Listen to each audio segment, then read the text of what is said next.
Oh, welcome back to Mind Matters. We have been discussing the emotional aspects of scamming and how to avoid being scammed. And Officer Paul gave an excellent presentation on the top 10 financial scams. As I said, there's always someone out there who is willing to separate you from your money. Penny had called to my attention yesterday something that aired on NBC News about something called virtual kidnapping. What happens when an unsuspecting person answered the phone, they would hear a female screaming, "Help me, help me." The screamer's voice was likely a recording.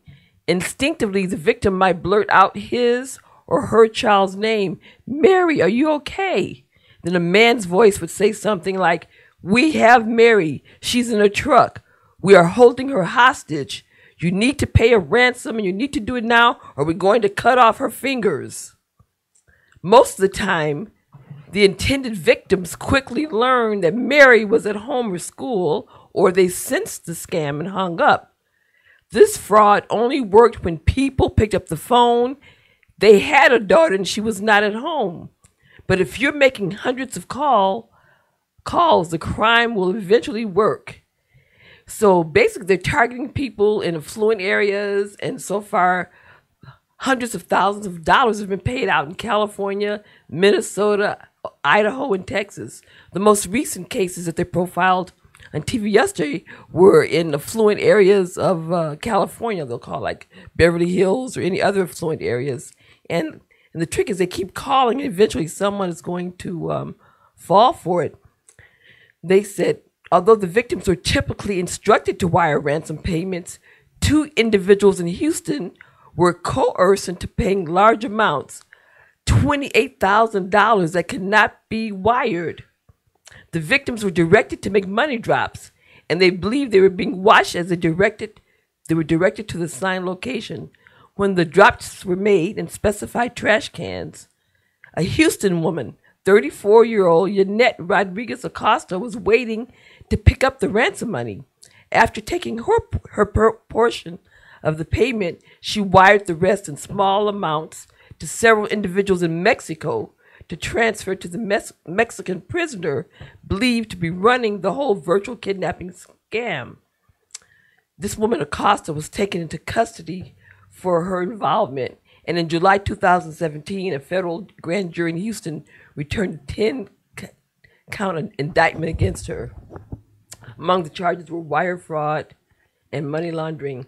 So if anyone calls you with this kind of scheme, the best course of action is to hang up the phone. It says if you do engage the caller, don't call out your loved one's name. Try to slow the situation down. Request to speak to your family member directly. Ask, "How do I know my loved one is okay?" Ask questions that only the alleged kidnapped victim would know, such as the name of a pet. Avoid sharing information about yourself or your family. Listen carefully to the voice of the alleged victim if they speak. Attempt to contact the alleged victim by phone, text, social media, and request that they call back from their cell phone. To buy time, repeat the caller's request and tell them you're writing down the demand. Don't agree to pay a ransom by wire or in person. Delivering money in person can be dangerous. Any thoughts about that, Paul? But this is happening, and they target affluent areas.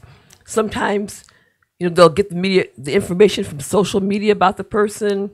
Oftentimes, if someone loses a purse and they have the cell phone and the personal information, they'll call actually from the person's cell phone, which sounds really legitimate, demanding money. But this is happening.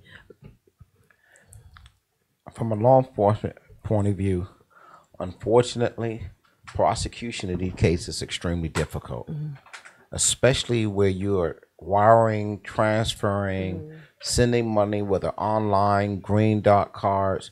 The IP address that these individuals are using sometimes can be scattered all over the world. And the time and resources take to track down all the different domains and IP addresses and devices that's used to try to even just follow the path that the transfer took place, it's extremely difficult. Even worse, once that money's gone, it's gone. Your financial institution may not cover it. And if you wire cash directly to any kind of site or anything like that, there's no way of tracing it. Cash is gone. I would like to assure the public that law enforcement, we're working hard to be able to bring this individual to justice. But unfortunately, you're seeing now government agencies are being hacked, whether state, local, or federal. Our military has been hacked. Our intelligence agencies have been hacked.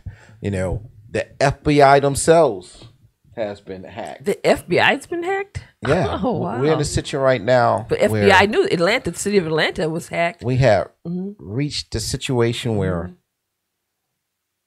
we're looking at international terrorism now being expanded even more in electronic dome, especially within the wide world web.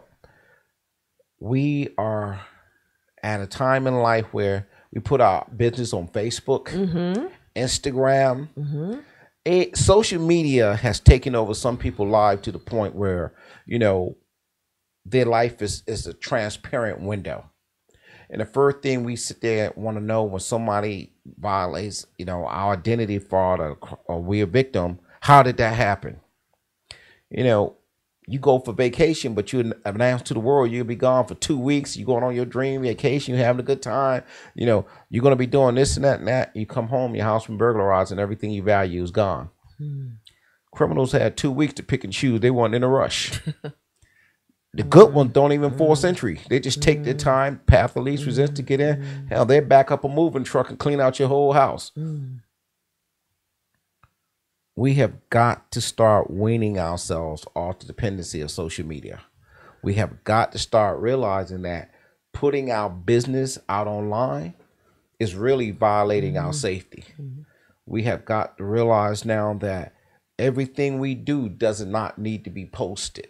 You're right. I can say all day what we need to stop doing, what we got to stop doing, and people going to do it even more. So it really defeats the purpose to try and change the attitude of people who think that this can't happen to them. Every last one of us can be victimized at any time. Right. Whether you're walking down the street, I used to hear people say, well, I don't go in the wrong neighborhood. What is the wrong neighborhood? You're right, because crime can happen, scams can happen anywhere. I think I live in a very good neighborhood. Do I think I'm immune to being robbed or my house being broken into? Not at all. So I don't live in this perception that it happens to somebody else, but it can't happen to me. I live in a very real belief that, listen, if it's going to happen, let me do all I can to deter you being successful at it. And the most important thing you can do if you come after me, make sure if you're going to bother my house that I'm not home. That's probably your number one thing you may want to make sure. Because we live in a day and age, most people take 911 for granted until they need it. Yes, law enforcement is under fire. Yes, we have made so many mistakes. We do need reform within the criminal justice system. But still, it's all you got when you're in a situation where you find yourself victimized and you cannot deal with it, handle it, in a position where you need help beyond, making a report.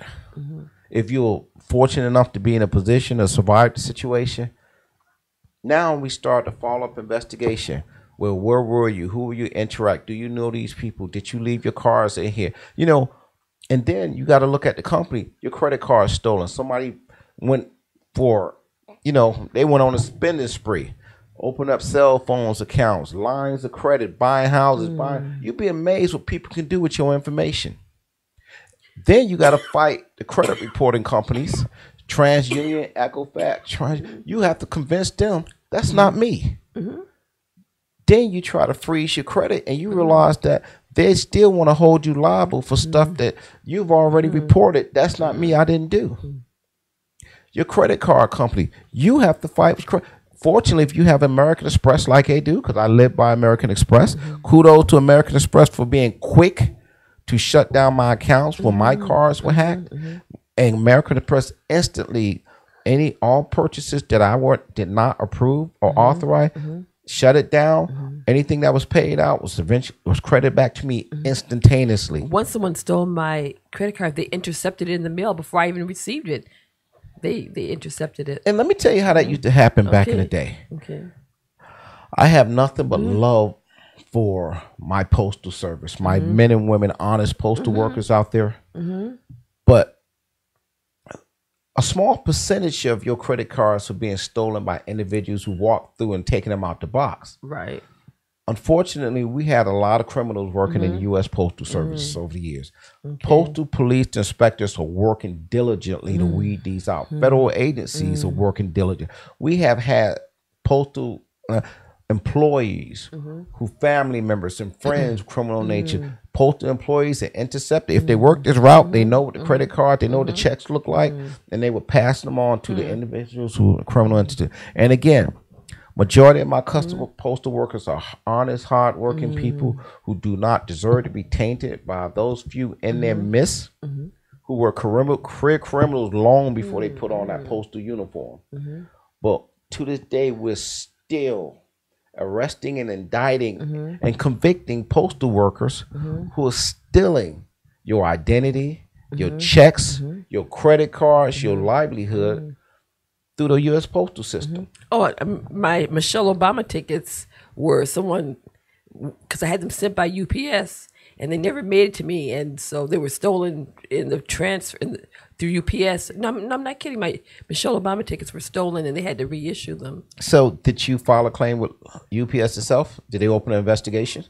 I guess they investigated on their own, but I told them, because they were the ones that reported to me that when before they delivered the package, because it left one state, then it went to a second, then Georgia was the third state. It arrived in Georgia, but then they sent me saying that the package was empty. They sent me an email saying that the package had arrived in Georgia, but it was empty. I hadn't received it, so it was an empty package. They said when it arrived in Georgia, it was. So did they suspect internal theft? Well, it had to because it never reached me. It was it was still in the custody of UPS, right? Unfortunately, again, even our large corporation, UPS, FedEx, U.S. Postal Service stated,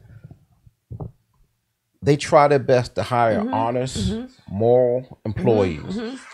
But like any business, internal theft have been a major concern. Because these UPS tickets, as you know, the Michelle Obama event in Atlanta sold out. Right. So our tickets were around $200, and they're selling those tickets for over $1,000 now on the other site. So with 3 tickets, they could have. Well, scalping has been around since the beginning of the Coliseum. But stealing the tickets, they stole the tickets. So again, the United States government, we have a feature in our Constitution that says, and I love this motto, we the people, by the people. Okay. And as soon as the music in the background, that's my theme song. Okay. For we the people, by the people. Okay. I assure you that our government legislators, again, let's go back to something we talked about a show over a year ago. Be wary of who you elect to public office, both local, state, and federal. Because if we're electing people who don't have our best interests at heart, who are champion and authoring laws that is going to protect us as consumers, protect us from big business, protect us from criminals and prosecution and allowing them to get out on technicalities, protecting us from the very ills of society while we have law enforcement in the first place. And in some cases, unfortunately, have to protect us from even our law enforcement agencies. We're going to be in trouble. Years ago, it used to be, and I'm talking, and I like to think it was decades ago, there were small jurisdictions or even large ones that were known as speed traps. Speed traps are very real. They were revenue makers. Oh, they still like right in Roswell Road by my house. I don't even go there in the morning because it's right there in Roswell. The guys. I don't know what you're talking about, lady. Yeah, I'm right just saying. He's there. Once upon a time, they still do. Speed traps were very common Well, there's still a guys throughout the United States of America. And until the Justice Department stepped in, because there were so many complaints, especially by African Americans and all Americans who were tired, because everybody know this particular little town or this particular city or this particular area. Speed limit is 25 miles an hour, but we got you at 26. For $150, we'll let you go about your business. If you want to fight it, it's going to be $300 because now we tacking on court costs. Yeah, I got stopped at a little small town in Georgia, and the courthouse was a room in the back of the fire station, and they only took cash only. And I asked them, what about a receipt? And they took out one of the receipt book and wrote me a little receipt out of the receipt book. But okay. Yeah. And how long ago was this? Oh, I was living in Valdosta. That was like 10 years ago. Wow. Yeah. You still got your receipt? I don't even know. And unfortunately, because I said I just don't want any points. It never showed up on my record at all. Well, apparently, once you paid that cash, that's not showing up on any record either. So basically, you just contributed to somebody's local. So it was me, the judge, and the office. That's just the three of us. It's a card table, like a little fold up card table. The judge was the town mayor. He was the postman. And most likely he was the sanitation worker too. Cash on. I wanted to charge it. No, credit cards, debit cards, cash on. So I had to go find an ATM and come back. Wow. And I'm sorry to hear we're laughing about it, but this was very real. And unfortunately, the Justice Department had to come into agencies that made more than I think 20% of your revenue at the time, and I have to check these numbers, this kind of thing couldn't illegal, be from traffic-related tickets and citations. Because there's such a thing. The AJC did an amazing article probably about 3 years ago about a number of law enforcement agencies in the state of Georgia. They call policing for profit. Traffic enforcement. And here's the problem I have from a law enforcement view with agencies that are constantly running traffic and writing tickets and making a large amount of money off them.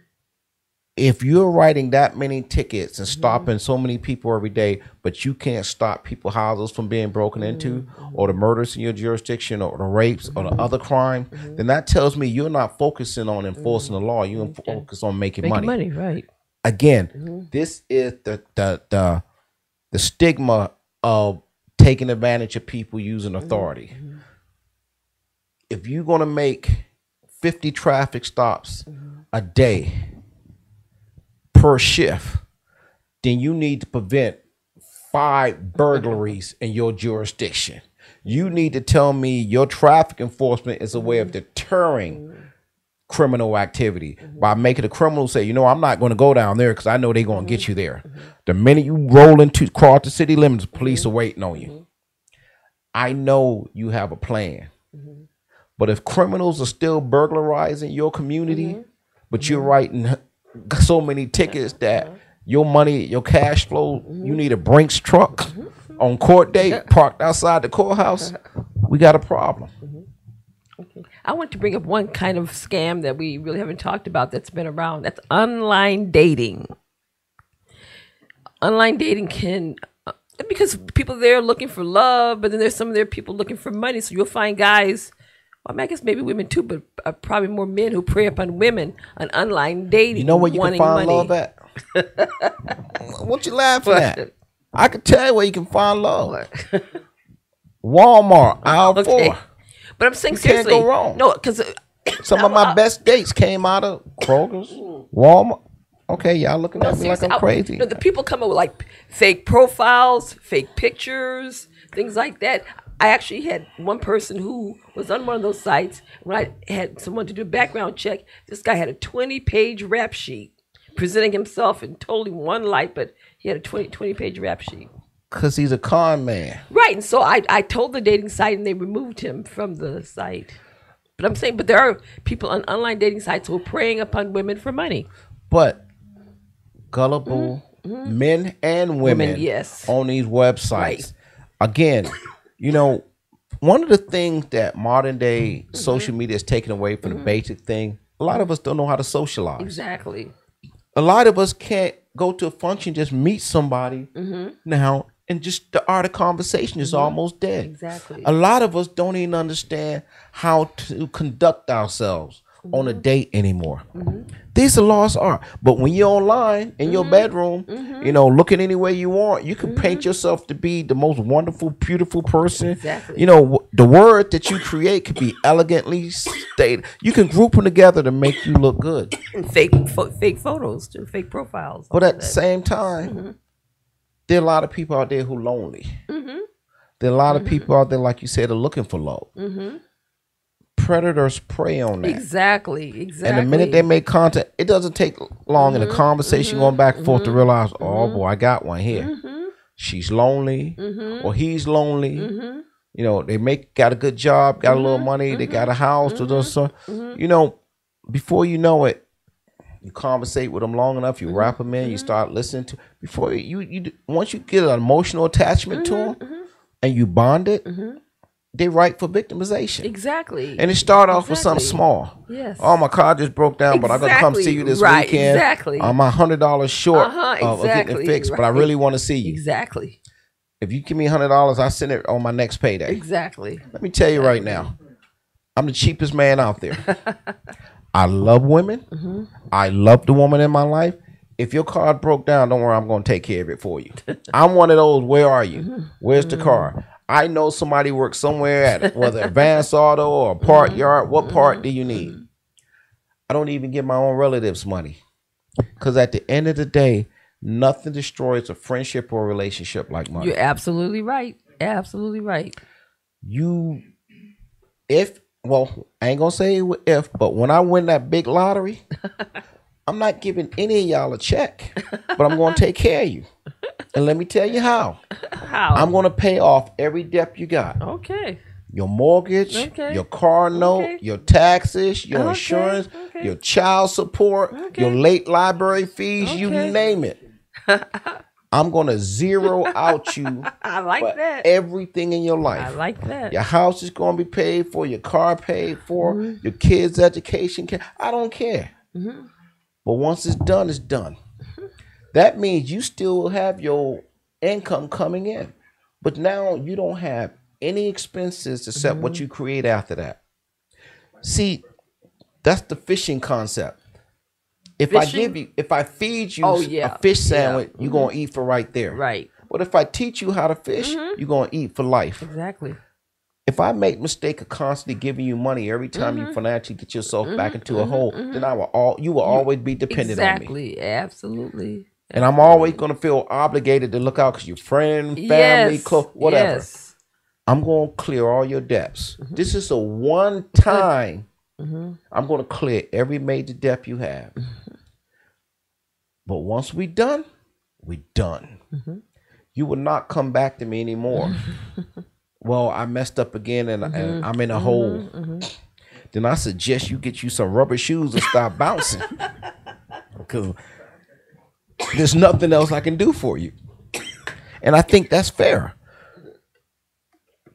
You know, in the rap world, Biggie said it best. More money, more problems. More money, more problems. Okay. In the real world, replace money with stupidity, gullibility, and that need to try and beat the system.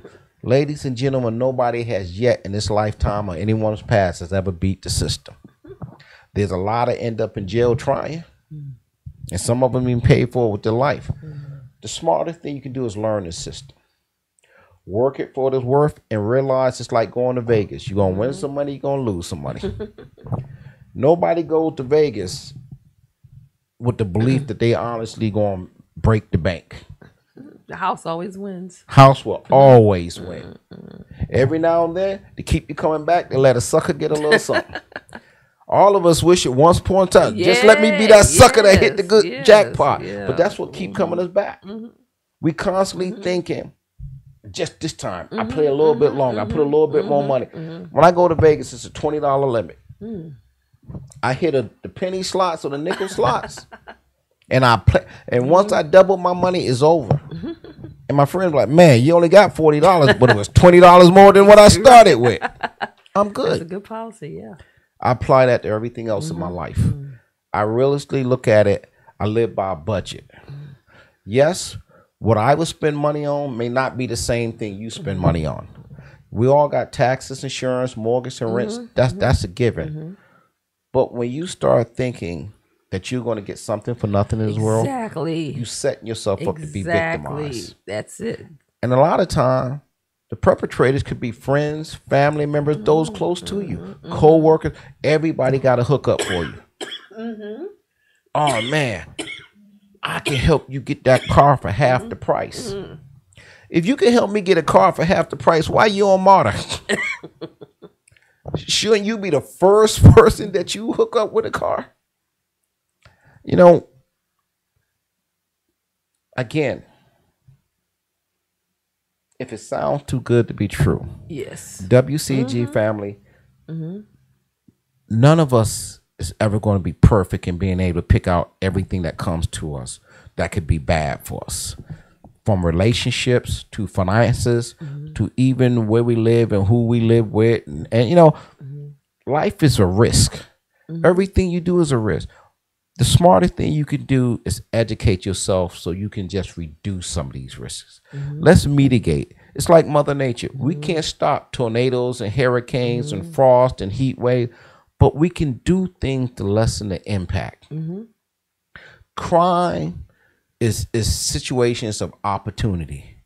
We make mistake, criminals get us. Even when we sit there think we covered all the bases and dotted all the I's and crossed the T's, we could find ourselves being victimized at any time, anyhow. And I want to say it's important to look out for your support systems, friends, family, because in my case, if it weren't for you, I mean, I would have just run off in a panic and fear.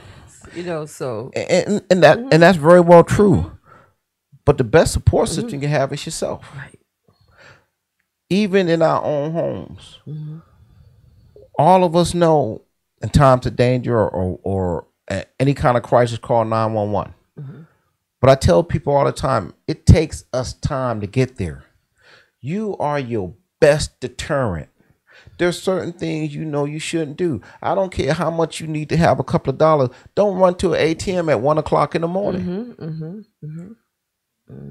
What purpose do you think is so important? A few hours is going to be light. Don't go on dates in places you've never been with somebody you don't know, male or female. You met them offline. Exactly. Yes. Back in the day, 40, 50 people thought nothing about hitchhiking across America, these back roads and jumping boxcars. There's a lot of bodies that didn't make it to where they were going, especially young females. Yes. American history is littered young females who were killed hitchhiking cross country. Some of them were never identified. Their family members who were never able to put their family to rest. Or people going, like you said, someone you're dating, you met online, and dating sites to me are dangerous. Yes. Male or female. You don't know what you're getting. Exactly. Men who think, and here's what I want to say to my men. You make the mistake of thinking that you so hardcore, you so macho that you ain't afraid of anything, or I go on a date and what can she do to me? Okay. When she have you meet her at some place and you get there and you realize this abandoned house and yet she telling you, oh, it's all good, this is why, you know, or it may not even be, it could be life of the party. And next you know, you got 3 Jews jumping out the bushes on you. All of a sudden your manhood is gone when they got guns in your face. Rob, beat you, some cases shoot and kill you. And it's happening every day. Common. This has happened to, unfortunately, some of our biggest names, right down to the local average guy. You know, prostitution is still alive and well. That's the world's oldest profession. And it's still going strong. It's a $1 billion plus industry. There's no such thing as the average person. Everybody has the potential. Even though he wasn't committed, or well, let me say this, even though he wasn't a victim of a criminal act per se, but look at Robert Kraft, the owner of the New England Patriots that recently won the Super Bowl. Why would someone of that stature get caught up in a prostitution sting in a massage parlor? Exactly. I got enough money to buy a string of massage parlors. And, you know, and if I need to have access. He can pay someone to come to him. Listen, let's be honest to each other. High-class prostitution escorting services is alive and well. And it caters to the men of that stature with the income that's that mean. You have access to this. There's certain things when you're on a level of that, you just don't do. In 98, when the Atlanta Falcons went to the Super Bowl, one of their players, I'm not going to name him because he's a good guy, you caught up the night before the Super Bowl on a whole stroll. Okay. Is the whole stroll a new term too? Yes. Okay. Listen. For those of you, I apologize out there. I'm a little street sometime. A whole stroll is an area where prostitution is prolific and men would go to meet women or whatever their choice for sexual pleasure. It's exchange of goods and services. You give them money and they give you whatever sexual pleasure you want. Okay. But unfortunately, you got criminals realize men come in, especially if you're a family man and you're a pillar of the community, you're a pastor of a church, you're a politician. You don't want to be in these situations because just because of status of who you are, now you're not the average guy robbing. You somebody I know ain't going to report it because you don't want your business put out there. You trying to remain anonymous and you got caught up on the streets. Once you caught up and they got, as they call it, dirt on you, now you will always be victimized because if you don't give me this, I'm going to tell that. Okay. In the day and age with TMZ, and we know the National Enquirer has been around since we've been kids, they're constantly looking for information on people who have any kind of position in this world. Exactly. So we are at the end of our show. We thank you so much listening to you've been listening to Mind Matters on WCEG Worldwide Empowerment Network. We look forward to you tuning in next Wednesday from 6 to 8 p.m. for Mind Matters. And if you don't want your business on WCEG, don't do it.